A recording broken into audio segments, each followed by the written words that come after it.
안녕하세요. 아나운서 김정은입니다. 우리 주변에서 아동학대 사건이 끊임없이 발생하고 있습니다. 반복되는 아동학대 사건들로 인해 정부는 아동 보호 문제에 있어 국가의 책임을 확대하기 위해 포용 국가 아동 정책을 발표했고 아동복지법과 아동학대 처벌법이 개정됐습니다. 이에 따라 아동학대 신고 의무자 직군이 확대되었고 아동학대 조사의 공공성이 강화되면서 아동학대 대응 체계에도 변화가 생겼습니다. 앞으로 진행하는 교육에서 저와 함께 차근차근 알아보도록 하겠습니다.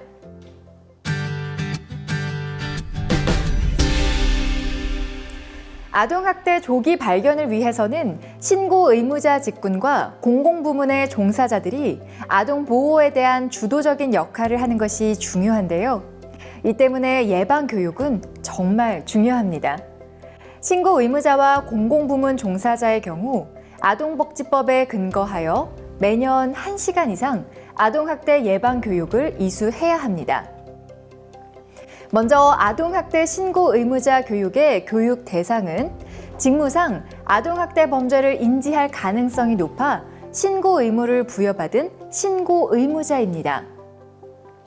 직무를 수행하면서 아동학대 범죄를 알게 된 경우나 그 의심이 있는 경우에는 수사기관에 즉시 신고하여야 하고 만약 정당한 사유 없이 신고 의무를 불이행할 경우 500만 원 이하의 과태료가 부과되고 신고 의무자 교육을 실시하지 않을 경우 300만 원 이하의 과태료가 부과됩니다. 공공부문 아동학대 예방교육의 교육 대상은 국가기관, 지방자치단체, 공공기관, 대학교, 공직유관단체입니다. 아동학대 예방에 대한 사회의 인식 제고를 위해 국가기관 등 공공부문 종사자에게 기본 지식을 함량시키고 신고를 독려하는 것이죠.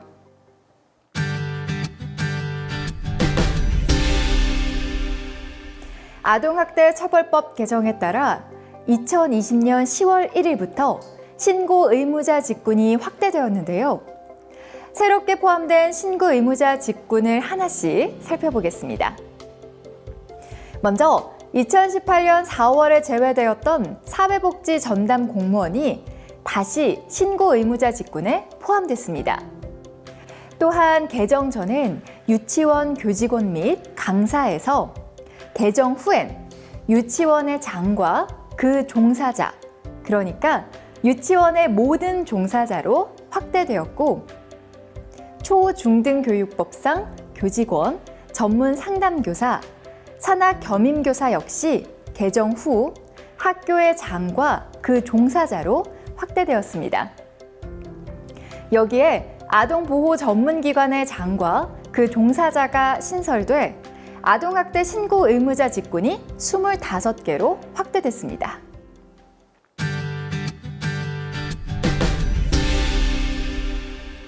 아동학대 관련법 개정에 따라 아동학대 조사 공공화가 본격적으로 시작됐는데요. 아동학대 대응체계 변화의 핵심은 아동보호 전문기관이 수행해온 아동학대 조사 업무를 지자체로 이관한 것입니다. 그간 발생했던 아동학대 사건의 초기 대응에서 아동보호 전문기관이 겪었던 공권력의 한계점을 극복할 수 있게 됐고요. 아동보호 전문기관은 아동학대 전담 사례관리기관으로 전환돼 아동학대 발생 가정에 대해 더욱 집중적이고 심층적인 사례관리를 할 수 있게 됐습니다. 그럼 시군구에 배치된 아동학대 전담 공무원과 아동보호 전문기관은 업무가 어떻게 달라지게 됐을까요? 먼저 아동학대 전담 공무원은 다음과 같은 업무를 실시합니다. 신고 접수, 현장 출동 및 조사, 응급 보호, 피해 아동 및 가족, 행위자에 대한 상담 및 조사, 피해 아동 보호 계획 수립을 맡게 되고 아동보호 전문기관은 피해 아동 가족 및 아동 학대 행위자를 위한 상담, 치료 및 교육, 아동학대 예방교육 및 홍보, 피해 아동 가정의 사후 관리, 아동학대 예방사업 관련 업무를 맡게 됩니다. 이렇게 변경된 아동학대 관련법과 대응 체계 역할 변화에 대해 알아봤는데요. 아동학대 예방을 위한 국가의 책임과 아동학대 조사의 공공성이 강화되면서 신고 의무자분들과 공공부문 종사자분들의 역할이 더욱 중요해졌습니다. 우리 주변에서 계속해서 발생하는 아동학대 조기 발견을 위해서는 결국 우리 모두의 관심과 신고가 더욱 필요합니다. 이번 시간은 여기까지고요. 다음 시간엔 아동학대 유형과 의심 징후에 대해 알아보겠습니다.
안녕하세요. 아나운서 김정은입니다. 지난 시간엔 달라진 아동학대 관련법에 대해서 이야기해봤는데요. 이번엔 아동학대의 유형과 주요 사례를 알아보고 아동학대의 징후에는 어떤 것들이 있는지 알아보겠습니다. 이와 관련해 자세한 이야기 나누기 위해 전문가 한 분 모셨는데요. 박우근 변호사님 자리하셨습니다. 안녕하세요. 안녕하세요. 아동권리보장원 변호사 박우근입니다. 네, 반갑습니다. 자, 그럼 먼저 우리 아동학대가 무엇인지부터 살펴봐야 할 텐데요. 많은 분들이 아동학대와 아동학대 범죄의 개념을 헷갈려 합니다. 그럼 아동학대와 아동학대 범죄 같은 건가요? 다른 건가요? 네, 아동학대와 아동학대 범죄는 조금 다른 개념입니다. 아동학대란 보호자를 포함한 성인이 만 18세 미만인 아동의 건강 또는 복지를 해치거나 정상적 발달을 저해할 수 있는 신체적, 정신적, 성적 폭력이나 가혹행위를 하는 것과 아동의 보호자가 아동을 유기하거나 방임하는 것을 말합니다. 그리고 아동학대 범죄란 아동학대 처벌법의 적용 대상으로서 주체를 보호자로 한정하여 아동복지법상 아동학대보다 좁은 개념이라 할 수 있습니다. 여기서 보호자란 친권자, 후견인, 아동을 보호, 양육, 교육하거나 그러한 의무가 있는 자 또는 업무 고용 등의 관계로 사실상 아동을 보호 감독하는 자를 말합니다. 간단히 말해서 아동학대 범죄란 보호자에 의한 아동학대로서 아동학대 처벌법에 열거된 범죄를 말하는데요. 상해, 폭행, 유기 등의 형법상 범죄, 신체, 정서, 성, 방임의 아동복지법상 범죄, 다른 법률에 따라 가중 처벌되는 죄, 그리고 아동학대 처벌법에 규정된 범죄인 아동학대 치사, 아동학대 중상해, 상습범이 해당됩니다.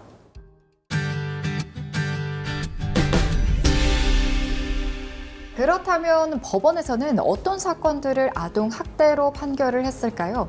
아동학대 사건 판례를 통해 아동학대 유형에 대해서 살펴보도록 하겠습니다. 아동학대는 크게 신체학대, 정서학대, 성학대, 방임유기 이렇게 4가지 유형으로 나뉘는데요. 자, 그럼 먼저 신체학대부터 살펴보겠습니다.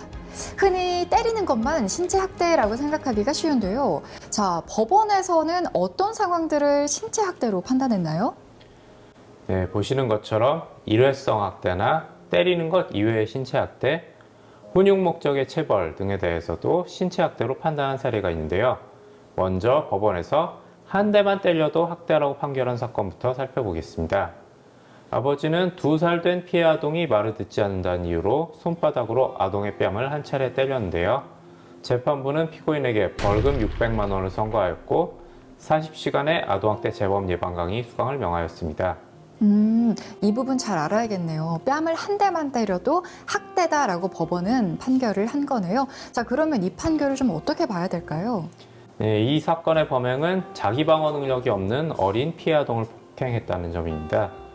재판부는 피해 아동이 느꼈을 충격의 정도 등에 비추어 죄질이 좋지 않다라고 판단한 것입니다. 사랑과 관심을 받고 싶어하는 욕구가 큰 어린 아동들에게 일회성 학대라도 큰 상처를 받는다는 점 꼭 기억을 하셔야 될 것 같습니다. 다음은 법원에서 판결한 신체 학대, 때리는 것 외의 신체 학대와 훈육 목적의 체벌에 대해서 좀 알아볼 차례인데요. 자, 먼저 법원에서는 때리는 것 외에 어떤 상황에 대해서 신체 학대라고 판단을 했나요? 자녀들에게 전자부품을 강제로 조립하게 한 노동 강요 사건, 13세 아동에게 주먹 쥐고 엎드린 자세, 일명 기마 자세로 벌을 준 사건, 그리고 아동을 체벌하는 상황을 알면서도 별다른 조치를 취하지 않은 상해 방조, 아동에게 아이스티라고 속이고 향정신성 의약품을 투약한 사건도 아동학대인 신체학대로 판단했습니다. 또 학대 행위자들이 흔히 훈육 목적으로 체벌을 했다라는 경우가 많은데요. 아동이 밤늦게 귀가했다는 이유로 아동을 체벌했다는 아버지가 있었습니다. 이 아버지는 아이의 잘못된 행동을 바로잡기 위해서 정당하게 훈육한 것이라고 주장을 했는데요. 법원에서는 이 역시 신체학대라고 판결을 했습니다. 정말 이런 얘기를 들으면 마음이 너무 아픈 것 같아요. 자, 이렇게 때리는 것만이 신체 학대는 아닌데요. 이렇게 아동에게 신체적 폭력이나 가혹 행위를 했을 경우 처벌 수위는 어떻게 되나요? 아동복지법에 따라 5년 이하의 징역 또는 5천만 원 이하의 벌금을, 만약 아동학대로 인해 결과적으로 사람을 사망에 이르게 한 경우에는 무기 또는 5년 이상의 징역에 처할 수 있습니다. 네, 자유롭게 뛰어놀아야 하는 우리 아이들에게 벌어진 신체 학대 사건, 우리 모두의 관심과 경각심이 더욱더 필요합니다. 자, 그러면 다음은 정서 학대에 대해서 살펴보겠습니다. 각각 폭력 및 부부싸움 노출, 아동을 내쫓는 행위, 공포심을 유발하는 상황인데요. 변호사님, 법원에서는 이런 상황에 대해서 어떻게 판단했나요? 먼저 가정폭력 및 부부싸움 노출을 정서학대로 판단한 사건부터 살펴보겠습니다.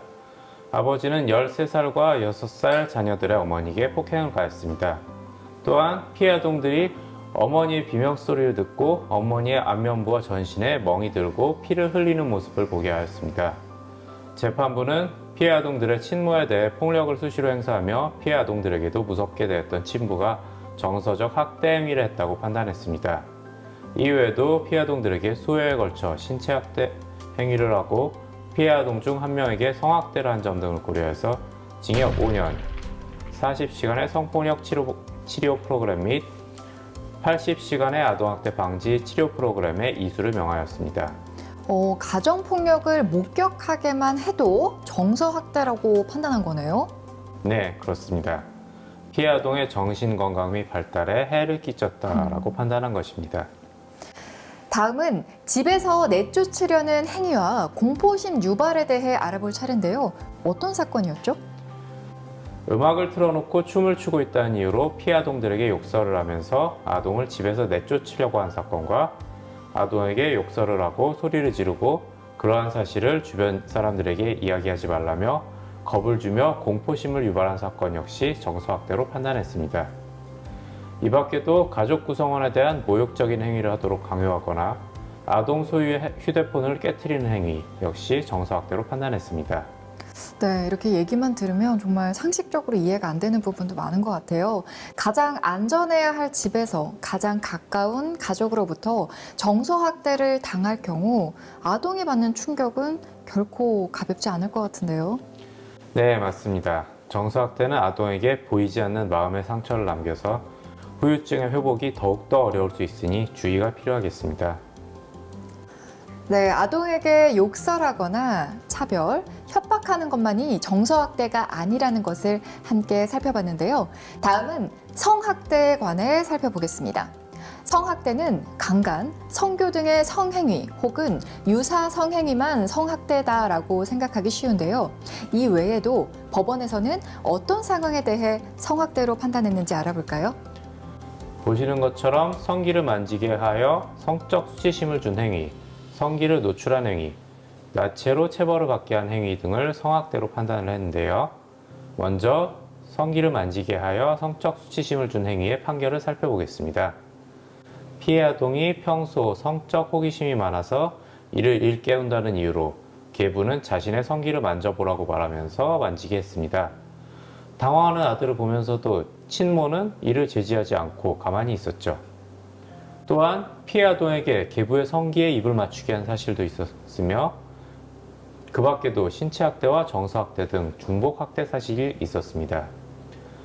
피고인들인 계부와 친모는 피해 아동에게 성적 학대 행위를 한 사실이 없다고 부인하였으나 법원은 피해 아동의 진술에는 구체성과 일관성이 있어서 그 진술에 신빙성이 있다고 보았습니다. 이에 재판부는 계부에게 징역 10개월에 집행유예 2년, 친모에게 징역 8개월에 집행유예 2년을 선고하고 각각 80시간과 40시간의 사회봉사를 명하였습니다. 네, 이런 얘기를 들으면 정말 가슴이 답답해지는데요. 다음은 성학대인 성기 노출과 아동을 나체로 체벌한 경우를 함께 살펴보겠습니다. 법원은 집 거실에서 아동에게 자유행위를 지켜보게 하는 행위, 자신의 성적 만족을 위해 아동에게 성기를 보여준 행위, 아동을 나체 상태로 주먹 쥐고 엎드려 자세를 취하게 한 뒤 막대기로 피해 아동의 엉덩이를 여러 차례 때려서 나체로 체벌을 받게 한 행위 역시 성학대로 판단했습니다. 네, 아동을 대상으로 하는 모든 성적 행위의 처벌은 더 세야 될 것 같다라는 생각이 드는데 어떻습니까? 네, 아동복지법에 의하면 성학대의 경우 10년 이하의 징역 또는 1억 원 이하의 벌금에 처하게 됩니다. 다만 성폭력범죄의 처벌 등에 관한 특례법이나 아동 청소년의 성보호에 관한 법률에서 가중처벌되는 경우에는 그 법에서 정한 바에 따르게 됩니다. 아동을 자신의 성적 만족 수단으로 이용한 성학대 사건이었습니다. 자, 다음은 방임에 대해 살펴보겠습니다. 아동을 불결한 환경에 방치하는 물리적 방임 이외에 법원에서는 어떤 상황을 방임으로 판단했나요? 네, 방치, 유기, 출생신고를 하지 않은 행위, 의료적 방임 이러한 사건들이 있었는데요. 먼저 아동을 출산한 후에 쓰레기 수거장에 유기한 행위에 대해서 아동학대로 판결한 사건을 살펴보겠습니다. 이 사건의 친모는 아이를 출산한 후에 양육할 경제적 능력이 없다는 이유로 아동을 쓰레기 수거장에 있던 종이박스 속에 넣어두고 떠났습니다. 이 사건은 돌봄이 필요한 영유아를 유기한 사건으로서 재판부는 경제적 어려움으로 아동을 양육하기 어려운 환경에 있었다고 하더라도 부모로서의 기본적인 의무를 저버린 것으로 비난받아야 한다는 것을 불리한 정상으로 고려해서 징역 8개월, 집행유예 2년을 선고했습니다. 네, 방임하면 아동을 불결한 환경에 방치하는 어떤 물리적 방임만 떠올렸는데 방치와 유기 역시 해당한다라는 걸 알 수 있었습니다. 자, 그럼 또 어떤 사건을 방임으로 판단했는지 함께 살펴보겠습니다.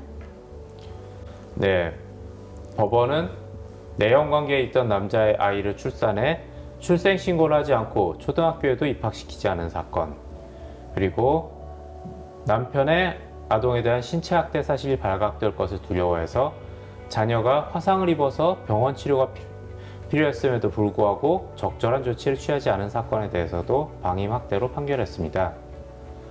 이 밖에도 자신의 아이에게 필수 예방접종조차 하지 않고 아이를 유기할 목적으로 잘 알지도 못하는 타인에게 인도한 경우, 그리고 자녀가 아버지로부터 성폭력 피해를 당하였다는 사실을 알면서도 신고하지 않고 방치한 경우도 방임으로 판단하였습니다. 네, 이게 우리가 살고 있는 세상에서 일어나는 일이라고 생각하니까 정말 마음이 많이 아픈데요. 정리하자면 기본적인 의식주를 제공하지 않거나 위험한 환경으로부터 아동을 보호하지 않는 행위 등의 물리적 방임과 유기, 출생신고를 하지 않는 행위, 특별한 사유 없이 아동을 학교에 보내지 않거나 무단 결석을 허용하는 행위 등의 교육적 방임, 아동에게 필요한 의료적 처치를 하지 않는 의료적 방임 모두 방임 학대에 해당하는 것이네요. 자, 그렇다면 방임의 경우 처벌은 어떤가요? 네, 방임의 경우 5년 이하의 징역 또는 5천만 원 이하의 벌금에 처하게 됩니다. 네, 특히 영유아에 대한 방임은 아동의 생명과 직결될 수 있으므로 매우 조심해야겠습니다. 변호사님, 오늘 말씀 고맙습니다. 감사합니다. 지금까지 유형별 아동 학대 사례에 대해 알아봤는데요. 아이들이 안전한 환경에서 건강하게 성장할 수 있도록 여러분의 따뜻한 관심과 사랑이 필요합니다.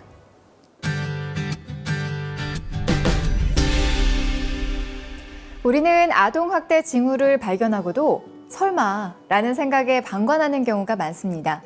이렇게 방관하고 늦게 대처할 경우 아이들에게는 더 큰 상처로 남기 때문에 주의를 기울이고 자세히 관찰해야 하는데요.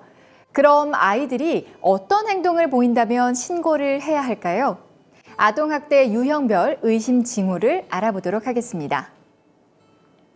일반적으로 관찰 가능한 아동학대 징후가 있는데요. 학대받는 아이들에게서 나타나는 신체적 징후와 행동적 징후를 살펴보겠습니다. 먼저 신체적 징후는 설명하기 어려운 신체적 상흔, 발생과 회복의 시간차가 있는 상처, 겨드랑이나 팔뚝 안쪽, 허벅지 안쪽처럼 다치기 어려운 부위의 상처, 반복적으로 긁힌 상처, 비위생적인 신체 상태, 지속적으로 나는 악취, 의료적 처치 불이행으로 인한 건강 상태 불량, 임신, 생식기에 생긴 상처나 긁힌 자국, 항문 손상, 항문 주변의 멍이나 찰과상, 그리고 발달 지연과 성장 장애가 있습니다. 다음은 행동적 징후입니다. 아동학대의 징후는 행동으로 나타나는 경우가 많습니다. 먼저 어린이가 어른과의 접촉을 필요 이상으로 피하거나 보호자에 대한 두려움이 있다거나 공격적이거나 위축된 모습을 보이는 극단적인 행동, 자살 시도, 실수에 대한 과잉 반응, 성적 묘사를 한 그림을 그린다거나 나이에 맞지 않는 성적 행동, 유아적 행동을 보이거나 우울과 불안, 수면장애, 저조한 학업 수행, 잦은 결석을 하는 행동을 보인다면 의심을 가져볼 만합니다. 우리 주변에서 이러한 징후를 보이는 아동이 있다면 혹시 학대를 받고 있지는 않은지 꼼꼼하게 살펴볼 필요성이 있습니다.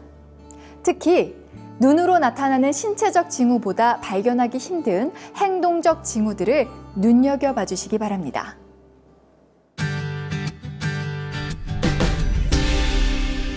아동학대에 노출된 아동은 아동 발달에도 영향을 미치는데요. 5세 미만 영유아 중심으로 주요 발달 내용을 살펴보겠습니다. 0에서 3개월이 된 아이는 소리와 촉각에 반응하고 주변 환경을 탐색하며 팔다리를 구부리고 손가락은 움켜쥘 수 있습니다. 또한 소리를 내어 반응하고 모음과 비슷한 소리 내기를 할 수 있습니다.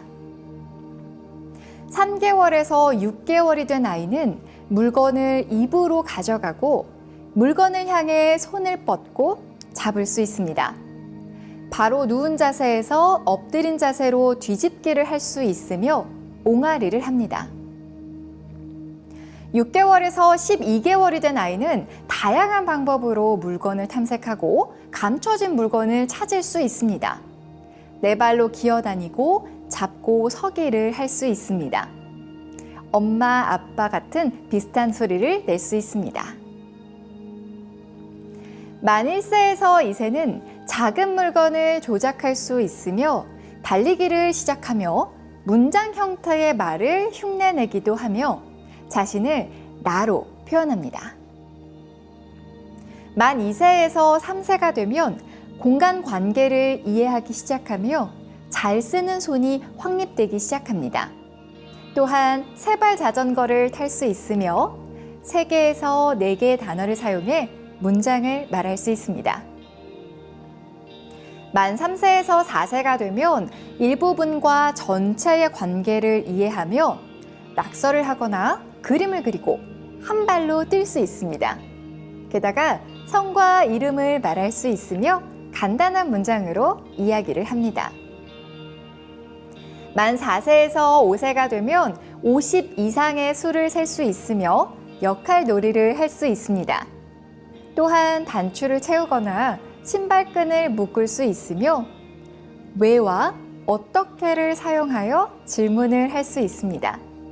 그리고 읽기 기술이 시작되는 단계입니다.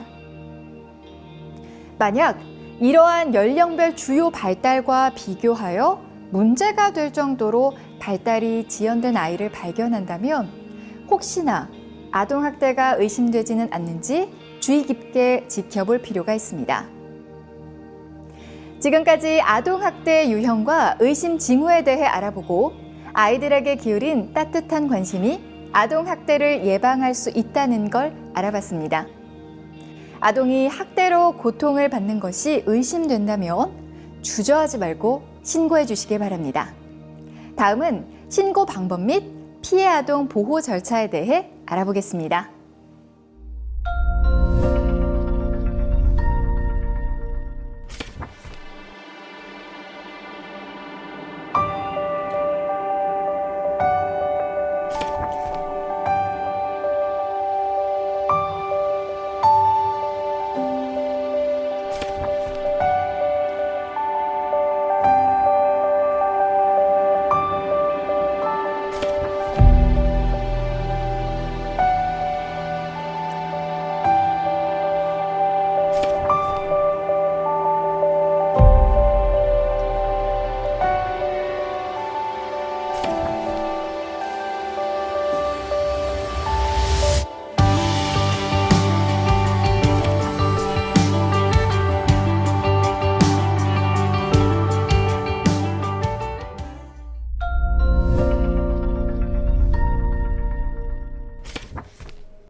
안녕하세요. 아나운서 김정은입니다.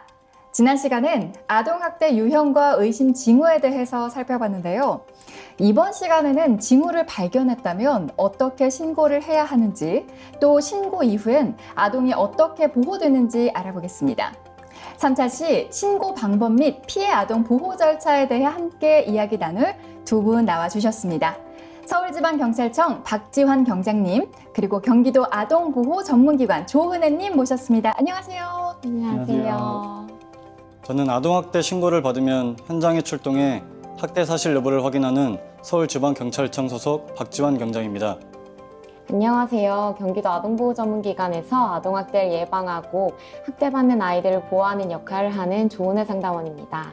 네, 두 분 모두 신고를 받고 출동한 아동학대 현장에서 어려움을 많이 겪으셨을 텐데요. 오늘 함께 자세한 이야기 나눠보도록 하겠습니다. 지난 시간에 우리는 아동학대 징후가 발견됐거나 아동학대가 의심되는 경우에 즉시 신고해야 한다라고 배웠는데요. 간단하게 확인해 볼 수 있는 방법이 있을까요? 네, 있습니다. 목격한 아동학대 상황이 의심스러울 때 체크해 볼 수 있는 아동학대 체크리스트가 있는데요. 학대로 의심되는 아동을 조기 발견하기 위해 제작된 아동학대 체크리스트 함께 확인해 볼까요? 네, 아동학대를 의심해 볼 수 있는 그런 상황들이네요. 네, 1개 문항 이상 체크된 경우 아동학대를 의심해 볼 수 있습니다. 자, 그러면 함께 읽어볼까요? 사고로 보이기에는 미심쩍은 멍이나 상처가 발생한다. 상처 및 상흔에 대한 아동 혹은 보호자의 설명이 불명확하다. 보호자가 아동이 매를 맞고 자라야 한다는 생각을 갖고 있거나 체벌을 사용한다. 아동이 보호자에게 언어적, 정서적 위협을 당한다. 아동이 보호자에게 감금, 억제, 기타 가학적인 행위를 당한다. 기악, 영양실조, 적절하지 못한 영양 섭취를 보인다. 계절에 맞지 않는 옷, 청결하지 못한 외모를 보인다. 불결한 환경이나 위험한 상태로부터 아동을 보호하지 않고 방치한다. 성학대로 의심될 성질환이 있거나 임신 등의 신체적 흔적이 있다. 나이에 맞지 않는 성적 행동 및 해박하고 조숙한 성지식을 보인다. 자주 결석하거나 결석에 대한 사유가 불명확하다. 아동에게 필요한 의료적 처치 혹은 예방접종을 실시하지 않는다. 보호자에 대한 거부감과 두려움을 보이고 집으로 돌아가는 것에 대해 두려워한다. 아동이 매우 공격적이거나 위축된 모습 등의 극단적인 행동을 한다. 함께 아동학대 체크리스트를 읽어봤는데요. 한 개 문항 이상 체크된 경우엔 주저하지 말고 신고해 주시기 바랍니다.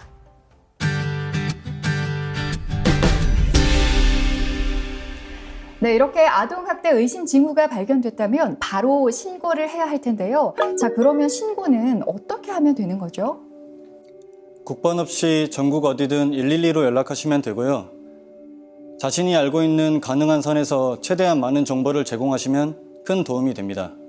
네, 그러면 이때 신고자는 어떤 정보를 알려줘야 될까요?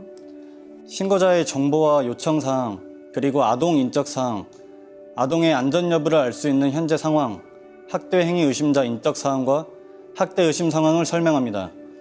아동이나 학대 행위자에 대해 많은 정보를 알고 있지 못해도 신고가 가능합니다.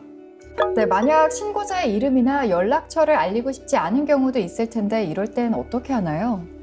네, 신고자의 이름이나 연락처 등을 알리지 않고 익명으로 신고할 수 있으며 전화가 부담스러울 경우엔 문자로도 신고가 가능합니다.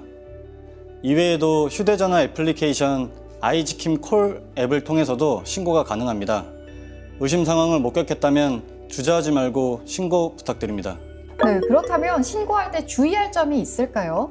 네, 학대 피해 아동이 더 안전하게 보호될 수 있도록 주의해야 할 점이 있습니다. 먼저 아동의 진술 오염 방지를 위해 섣불리 학대 상황에 대해 캐묻거나 유도 질문을 하지 않고 바로 112에 신고합니다. 필요하다면 아동을 안전한 장소에서 보호하고 아동의 정서적 안정을 위해 아동의 잘못이 아님을 말해줍니다. 또 아동이 불안에 빠지지 않도록 일상적으로 대하고 아동에게 상흔이 있을 경우 증거 확보를 위해 사진 촬영을 합니다. 특히 성학대의 경우엔 발견 상태 유지를 위해 옷을 갈아입히지 않고 씻기지 말아야 합니다. 자, 그렇다면 신고 후에는 어떤 협조가 필요한가요? 네, 신고자는 신고 이후에도 신고 내용과 학대 피해 의심 상황에 대한 조사를 하게 될 수 있는데요.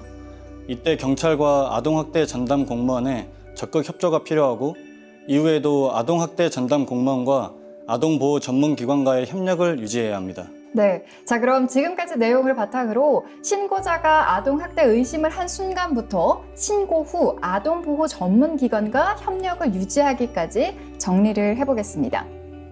먼저 아동학대 의심 및 발견, 아동학대 유형 및 징후를 인지했다면 아동학대 의심 사항을 확인합니다.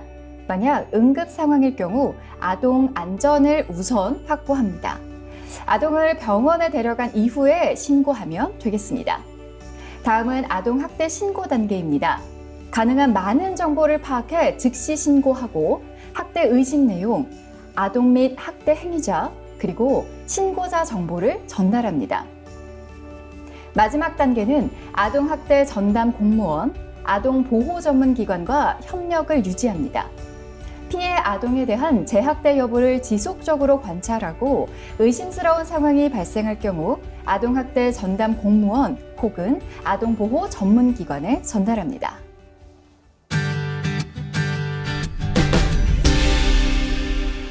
자, 그런데 아동학대 신고로 신고자가 노출돼서 불이익을 받을까봐 신고를 망설이는 분들도 좀 계시더라고요. 혹시 신고자가 보호받는 방법이 있을까요?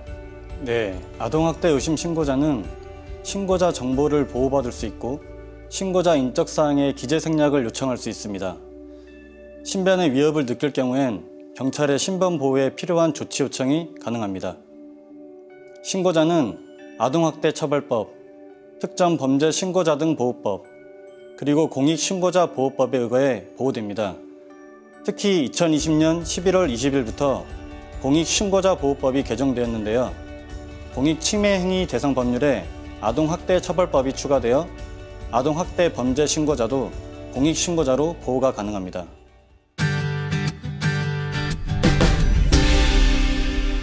네, 아동학대 사건을 대할 때 편견이나 오해 때문에 신고를 주저하는 경우가 많다고 합니다. 자, 그렇다면 어떤 경우들이 있을까요? 아동학대 사건 처리 시 버려야 할 편견 함께 알아보겠습니다. 첫 번째 편견은 무엇일까요? 설마 부모가 자녀를 학대하겠어? 라는 생각입니다. 저는 사실 뉴스에 부모로부터 학대받은 아이들의 이야기가 나오면 깜짝 놀라거든요. 저도 설마 부모가 자녀를 학대하겠어? 라고 생각했던 탓이었던 것 같아요. 네, 맞습니다. 매년 아동학대 행위자의 75% 이상이 부모입니다. 부모라는 이유로 무조건적인 사랑과 헌신으로 아이를 키울 것이라는 편견을 가져서는 안 됩니다. 네, 그럼 바로 이어서 다음 편견 보겠습니다. 학대하는 부모는 친부모가 아닐 것이다 라는 생각이거든요. 네, 부모에 의한 학대의 경우 학대 행위자가 계부모 혹은 양부모라고 생각할 수 있는데요. 하지만 통계에 따르면 친부모가 아동학대를 한 경우가 72.3%나 차지하고 있습니다. 비중이 상당히 크네요. 네. 아이의 주 보호자가 친부모이든 아니든 상관하지 않고 사실관계를 확인해야겠다라는 생각이 듭니다. 아동학대 사건 처리 시 버려야 할 편견, 또 어떤 게 있을까요? 부모가 때리는 건 사랑의 매라는 생각입니다. 맞습니다. 이게 주위에서 아이가 잘못을 하면 때려서라도 고쳐야 한다라는 생각을 갖고 계신 부모님들을 사실 아직도 종종 만나거든요. 아이를 자신의 소유물로 여기거나 한두 번 맞고 클 수도 있지라는 잘못된 생각에서 비롯된 것이라고 볼 수 있습니다. 그러나 아이의 잘못된 행동은 체벌한다고 해서 고쳐지는 것이 아닙니다. 체벌은 한번 시작하면 반복되고 강해지는 경향이 있으니 주의해야 합니다. 네, 맞아요. 이게 아이가 맞을 만한 행동을 했다라고 생각하는 사람들도 종종 있더라고요. 네, 아동의 문제 행동에 대해 나 같아도 때리겠다라고 생각하는 경우가 있는데 잘못된 생각입니다. 먼저 아동이 그러한 행동을 하게 된 이유를 파악하고 그에 따른 적절한 양육 방법, 교육 방법을 활용해야 합니다. 네, 먼저 아이의 입장에서 생각해 보는 것이 중요하겠습니다. 또 어떤 이유로도 아동을 대상으로 한 폭력은 정당화될 수 없다는 사실을 인지해야겠습니다. 다음 편견입니다. 있을 수도 있는 일이야 라는 생각인데요. 있을 수도 있는 일이라며 무심코 지나가는 일이 많습니다. 맞습니다. 아동학대는 반복, 확대되는 경향이 있어서 초기에 적절히 대응하지 않으면 만성화되거나 아동 사망이라는 치명적 결과까지 초래할 수 있어요. 아동학대를 단순히 가정사로만 치부할 게 아니라 아동의 인권 중심, 사회범죄 예방 차원에서 적극적으로 나서야 합니다. 다음 편견입니다. 이 정도가 아동학대? 때린 것도 아닌데 아동학대일까? 그리고 왜 아이가 피해 사실에 대해 말하지 않을까? 학대가 아닌 건 아닐까? 라는 생각인데요. 이 부분 어떻게 봐야 하나요? 네, 신체적 폭력뿐만 아니라 언어폭력, 정신적 괴롭힘, 성적 수치심이 들게 하는 언행, 방임 등도 모두 아동학대입니다. 사소한 말이나 작은 행동 하나가 아동에게는 돌이킬 수 없는 상처를 줄 수 있다는 사실을 기억해야 합니다. 또 아동학대를 오랫동안 지속적으로 받아온 아이는 만성화된 학대 피해로 인해 무력감과 좌절, 행위자에 대한 공포에 사로잡혀 있을 수 있습니다. 아이가 안전에 대한 확신이 없이 가족에 의해 가정 등에서 발생한 피해 사실을 말하기 쉽지 않을 수 있기 때문에 세심한 관찰이 필요합니다. 네, 너무 안타까운 상황이네요. 이 아이들을 꼼꼼히 관찰하고 시간적 배려가 필요하다는 사실 잊지 말아야겠습니다. 아동학대가 없는 세상을 만들려면 아동학대에 대한 잘못된 편견부터 버려야 한다는 걸 알게 됐습니다. 우리 모두 혹시라도 이런 편견을 갖고 있는 건 아닌지 한 번쯤 생각해 보시기 바랍니다.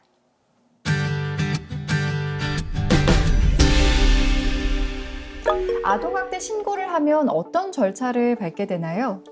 신고 접수가 되면 경찰과 아동학대 전담 공무원이 현장 출동을 합니다. 아동학대 조사를 시작으로 아동학대 여부를 판단하는 사례 판단, 피해 아동과 학대 행위자에 대한 조치, 학대 피해 아동 및 행위자와 가정에 적합한 서비스 제공, 사례 종결 및 사후 관리까지 진행합니다. 네, 그렇다면 피해 아동의 보호 절차가 궁금해지는데요. 피해 아동이 어떤 보호를 받게 되는 건지 궁금합니다. 예, 먼저 경찰과 아동학대 전담 공무원은 피해 아동의 안전 확보를 위해 응급 조치를 하고 피해 아동 보호 명령을 통해 보호 조치를 합니다. 또한 피해 아동에 대한 학대 행위자 접근 금지를 시키고 학대 행위자의 재학대 방지를 위한 상담과 교육을 진행하기 위해 임시 조치를 실시합니다. 이러한 조치를 통해 아동이 안전한 장소에서 건강하게 성장할 수 있도록 보호합니다. 아동보호 전문기관 역시 피해 아동을 보호하는데요. 아동보호 전문기관은 피해 아동과 학대 행위자, 아동 가족의 상황을 고려하여 아동의 안전 점검, 상담 및 교육 실시, 심리 검사와 심리 치료를 지원합니다. 또한 일상 관련 비용, 생활용품 등 경제적 지원과 병원 진료와 입원 등 의료적 지원, 사례 관리 중 아동이 가정 내에서 안전하게 생활할 수 있다고 판단된 경우에 가정복귀 프로그램 실시 등 다양한 서비스를 제공합니다. 이를 통해 피해 아동의 학대 후유증을 감소시키고 재학대가 발생하지 않도록 지원하여 가족 기능을 회복하도록 관리합니다. 이렇게 두 분과 함께 신고 방법 및 피해 아동 보호 절차에 대해 알아봤는데요. 마지막으로 신고 의무자 여러분과 공공부문 종사자 여러분께 당부의 말씀 좀 부탁드리겠습니다. 피해 아동의 신속한 발견과 안전한 보호를 위한 첫 단추가 아동학대 의심 신고인 만큼 신고자의 역할이 매우 중요하다는 사실을 잊지 말아주세요. 여러분의 신고가 한 아이의 생명을 살린다는 것 꼭 기억해 주시기 바랍니다. 네, 꼭 기억해 주시기 바랍니다. 오늘 좋은 말씀 해주신 두 분 모두 감사합니다. 고맙습니다. 감사합니다. 다음 시간에는 아동학대 신고 의무자의 중요성에 대해 살펴보겠습니다.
안녕하세요. 아나운서 김정은입니다.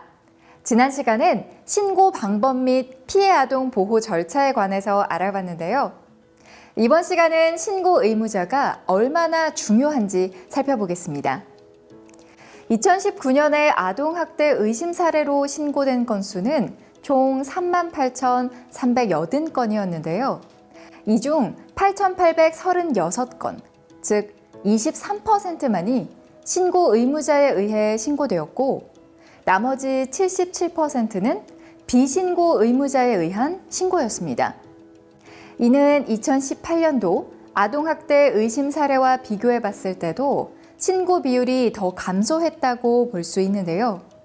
2018년도 아동학대 의심 사례로 신고된 건수는 총 33,532건.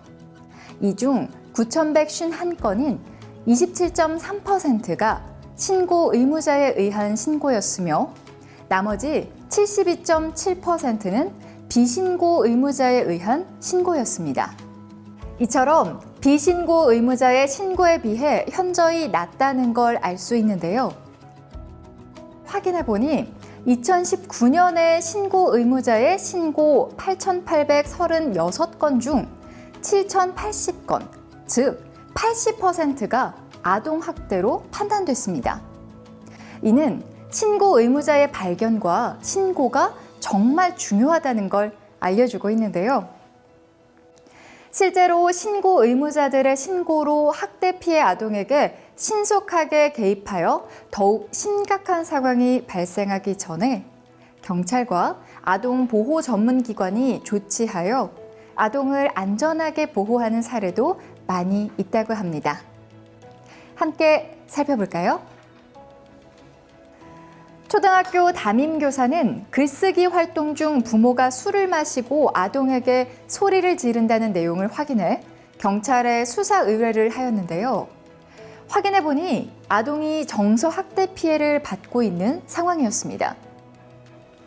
학교는 신고 접수 이후에도 학교에 등교하는 아동의 상태를 점검하여 아동보호 전문기관 상담원과 긴밀한 관계를 유지하였고 아동을 후유증 회복을 위해 위센터에 연계하여 심리 상담을 지원하였습니다.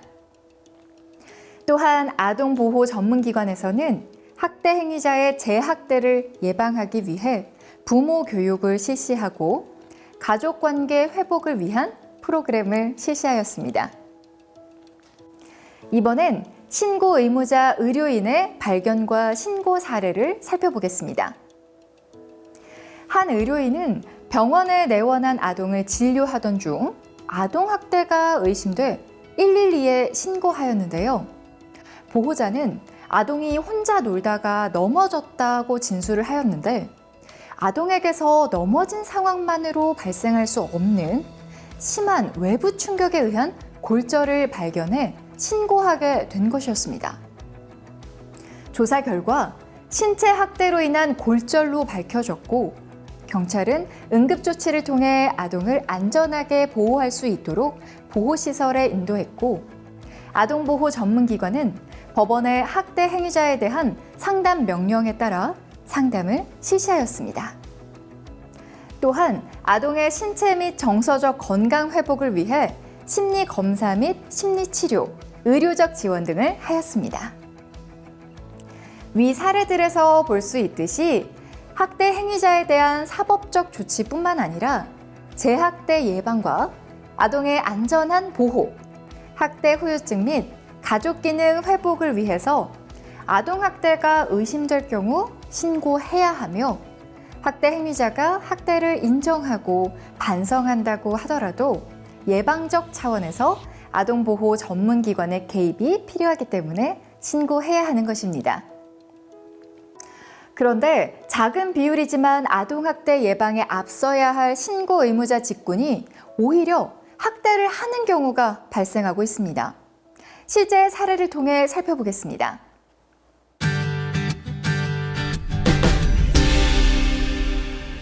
아동학대 예방에 앞서야 할 신고 의무자가 오히려 학대하는 경우가 발생했는데요. 어린이집 보육교사가 아동이 말을 듣지 않는다는 이유로 학대하였고 이에 대해 관리 감독을 소홀히 한 원장. 수업 시간 중에 SNS를 했다는 이유로 학생을 도구로 체벌한 교사. 자신이 돌보던 생후 14개월 아이를 34차례 학대한 아이 돌보미. 복지시설에 있는 아동을 학대하고 공무원 등의 시설 점검이나 조사를 방해한 아동복지시설의 장. 특정 아동에게만 간식과 색연필 등을 안 주며 정서학대를 가한 어린이집 보육교사 등이 있었습니다.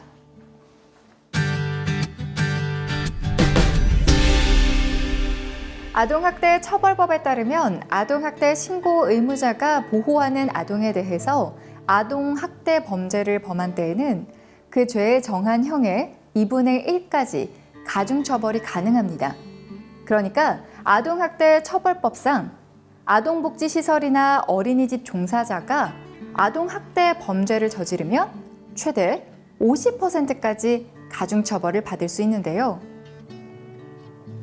어린이집 아이들을 왕따시키고 신체 학대를 한 보육교사와 아기 스포츠단 아동들에게 공포심을 느끼게 하는 등의 신체적, 정서적으로 학대한 보육교사는 가중처벌을 받았습니다.